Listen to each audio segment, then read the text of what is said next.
Foi a sua avaliação em relação ao desempenho do Brasil diante da seleção do Egito? Não é querer ser azedo, conhece, hoje eu estou adocicado, hoje eu estou açucarado, hoje eu estou feliz porque aqui estamos e sempre naquela vibe, naquele espírito de Copa do Mundo. Porém, mas, entretanto, todavia, vou colocar minhas sublinhadas aqui. Não, pode tirar, Negrão, não é vira-lata não. Até porque aqui eu não sei que raça que eu seria, um bulldog inglês, talvez, sei lá eu. Mas o meu ponto de vista aqui, turma, é o seguinte. Tivemos dificuldade contra a seleção do Panamá, ponto. Segundo tempo ganhou, beleza, primeiro tempo foi horroroso. Tivemos dificuldade contra a seleção do Egito. Então, o que me leva a crer que a seleção brasileira fará uma grande Copa do Mundo?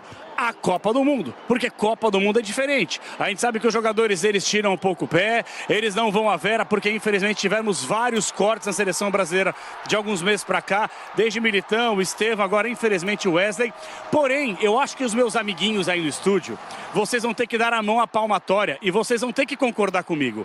Porque não é que eu estou pedindo a cabeça do Ancelotti, pelo contrário, mas estamos aqui para que a gente possa fazer as análises pontuais, elogiosas e também as críticas. Eu falei na semana passada e vocês me cornetaram, eu disse, o Ancelotti está perdidinho no pagode. Perdidinho no pagode. E o que ele está fazendo agora? Ele está recuperando, ele está redirecionando a rota. Então, ele perdeu o lateral direito, ao invés de buscar um outro lateral, ele reforça o meio campo, porque a convocação que ele fez, ela ficou desproporcional. Muita gente na frente, pouca gente no meio, muita gente atrás, então ele agora está redirecionando a parada. Então assim, Renato, estamos aqui no clima da Copa do Mundo, eu estou na expectativa positiva, estou pelo ambiente, mas analisando dentro de campo, o Brasil está um ano com o Ancelotti, o time joga pior do que jogava com o Dorival, por exemplo, a lista de convocados foi uma lista fraca e ele está tendo que redirecionar. E vou falar, Brasil estreia no sábado e até agora nem o Ancelotti sabe qual será o time titular. O italiano tal não está perdido, Renata Fã? Não está perdido, Capelanes. Eu tenho que discordar veementemente de você. Fazer teste não significa que ele não saiba qual é o time titular, porque todas as seleções fizeram teste. Eu acompanhei de perto o Marrocos jogando com Noruega, a Argentina enfrentando Honduras, a Colômbia com a Jordânia. Todo mundo fez testes, todo mundo. Por que não falam dos outros? Porque não veem os outros. Mas o Brasil interessa muito. Mas o Brasil terá adversários, terá níveis diferentes de adversários. E aí eu pergunto pra vocês, dos testes feitos, me parece que o mais badalado, até pela imprensa, foi o Endrick. Doutor Marco Aurélio Cunha, qual é a sua opinião? Acho que o Endrick é o fator surpresa do Brasil. Sempre tem que ter um jogador que, quando você menos espera, ele aparece e resolve questões, né? Então, o Endrick é um talento, ele tem habilidade, ele tem presença de área, ele finaliza com os dois pés. Então, eu acho que é a arma, não diria nem secreta, mas a arma guardada do Ancelotti para resolver partidas. Doutor, ele? Eu acho que sim. Ele é um menino absolutamente diferente, tem inteligência de jogo. Agora, tem que se comportar taticamente, tem que fazer tudo aquilo que os outros têm que fazer em campo, não pode depender só da atitude dele, mas eu acho que ele é o jogador que vai entrar para fazer diferença. O Luiz Henrique, só para completar, me decepcionou um pouco pelo excesso de dribles. Ele quis jogar para ele. Também pensou igual. Quis jogar para ele. E aí, nessa hora, você começa a pensar, vai jogar para ele ou para o time? Então, ali, ele acho que perdeu pontos. Então, o Endrick ganhou pontos em relação ao Luiz Henrique. Chico Garcia, você ficou preocupado com a defesa, com uma desatenção? O Marquinhos, gente, vem cansado, vem de uma final de Champions League. O Gabriel Magalhães foi preservado, ele não, porque ele é o capitão da seleção, se apresentou.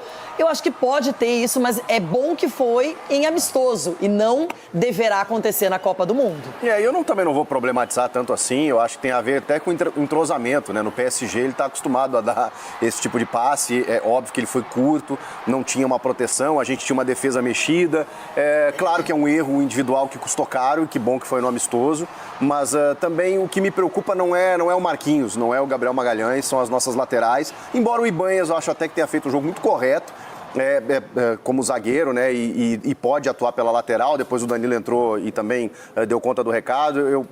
Me dá indícios pela escalação do Ancelotti, pelas entrevistas, que ele quer dar uma segurada nos laterais, né? O Wesley, pelo talento que tem, ele até utilizou.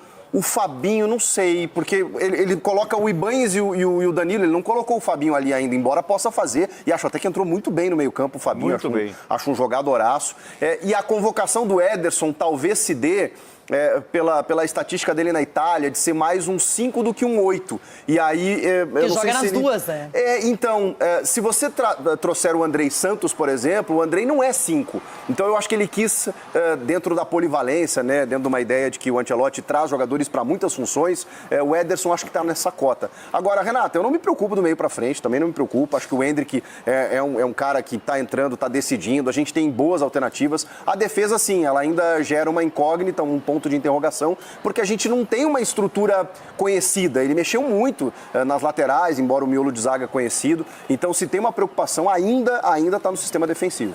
Edu Dracena, o que a gente pode falar sobre Paquetá, que é um jogador que parece ter chamado, cativado o treinador italiano? Renato, o Paquetá tem uma característica que marca bem e sabe jogar com a bola nos pés, entendeu? Chega bastante também ao ataque. Mas eu gosto mais da característica do Danilo Santos. Para mim, entre esses dois, eu escolheria o Danilo, porque é um jogador que, além de também ter essas funções, essas características, você tem aquela coisa do passe, é um momento também do Danilo, melhor, na minha visão, melhor do que o Paquetá. Então, acho que, de repente, também vai do gosto do treinador. De repente, não, de repente, do momento que o jogador está vivendo. Agora, aqui a gente tem todos os jogadores que saíram como titulares e aqueles que acabaram entrando, tendo uma oportunidade no amistoso. O Martinelli, a gente já imaginava que teria, né, um teste para ele. O Danilo Santos entrou no lugar do Bruno Guimarães, que foi o autor do primeiro gol do Brasil. O Fabinho, que vocês citaram, no lugar do Casemiro. O Luiz Henrique foi... não para a posição do Paquetá, porque eles jogam de maneira diferente, até muda a característica do time. Mas aí entrou o Matheus Cunha para compensar no lugar do Vini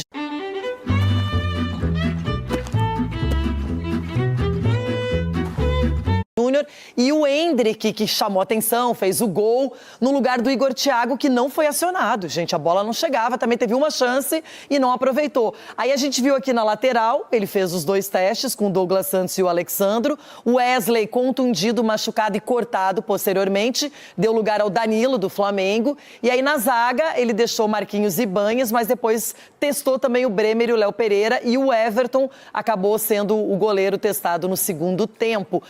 Garbi, o que mais chamou sua atenção aqui? Além do Endrick, algum jogador também você acha que pode conquistar a posição de titular?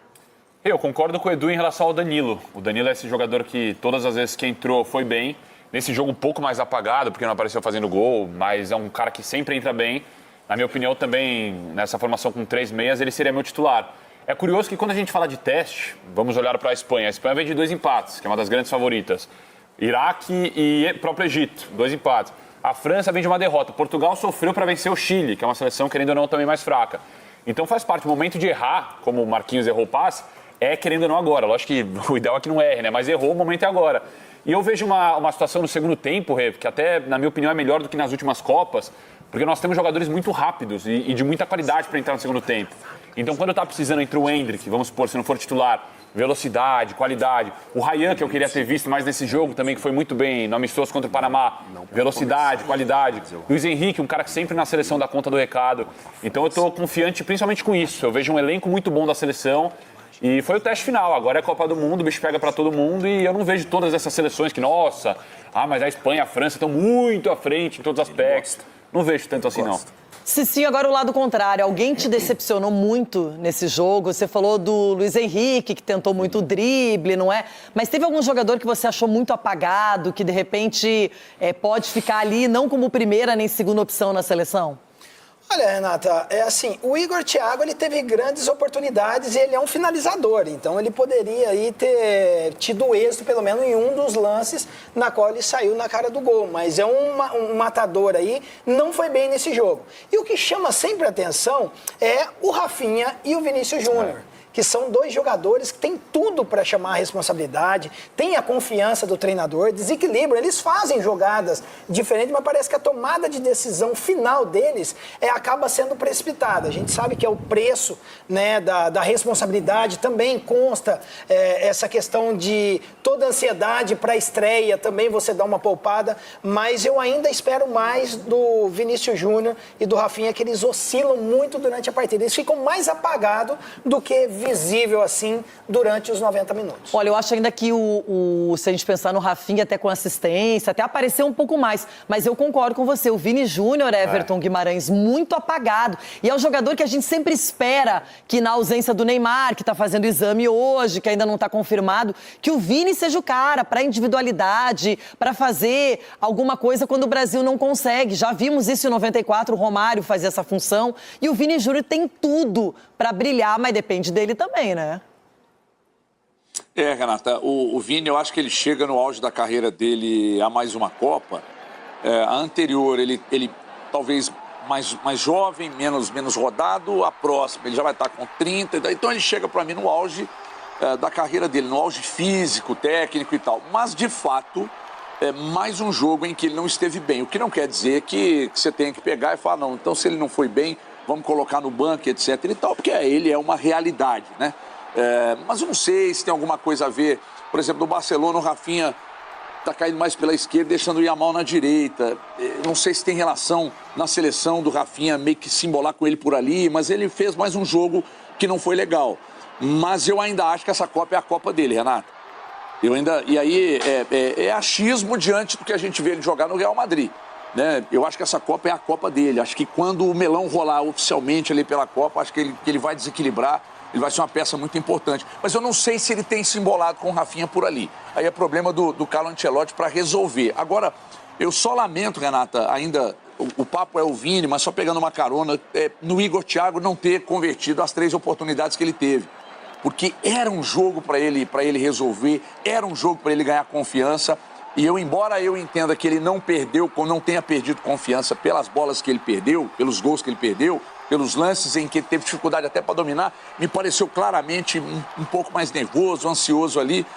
E aí, quando o Endrick entra em campo, esse moleque é predestinado. Esse moleque está voando fisicamente, um histórico baixíssimo de contusão.